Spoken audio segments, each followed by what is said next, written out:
Ovo će biti 8. godina zaredom kako se u Vranju organizuje Noć muzeja. Program će trajati od 18 do 2 sata iza ponoći, a jedno od mesta dešavanja je Narodni muzej. Biće priređena izložba fosilnih ostataka biljaka i životinja iz perioda paleozoika i mezozoika iz muzejskog fonda, iz privatnih zbirki.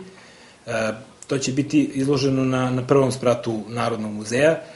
Zatim izložba keramičkih lampi iz bronzanog doba sa lokaliteta Meanište iz sela Ranutovca i izložba dvoseklih mačeva iz gvozdenog doba koji potiču sa lokaliteta Pudarnica Pavlovac i gradište Golemo selo. U galeriji Narodnog muzeja biće izložene grafike švedske umetnice Marije Hed, priređena izložba istorijskog arhiva pod nazivom Jugoslovensko-francuski odnosi, kao i koncert Srpska solo pesma.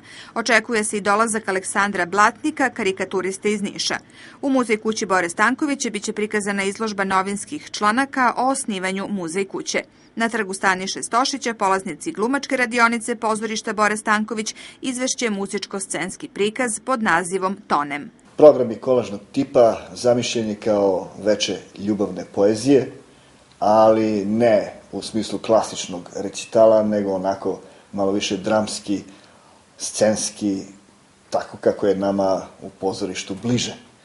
Tako da to je ta neka forma koja će biti obojena i muzičkim notama. U okviru Vranjskog kulturnog leta podržali smo ovu manifestaciju, a dokaz je i činjenica da je projekat Tonem jedan od onih koji su na ovogodišnjem konkursu za projekte iz oblasti kulture dobili sredstva iz gradskog budžeta, što znači da smo i na taj način stali iza Noći muzeja. U svakom slučaju jedna reprezentativna, kulturna i edukativna manifestacija za koju samo možemo očekivati što veći broj naših posetilaca.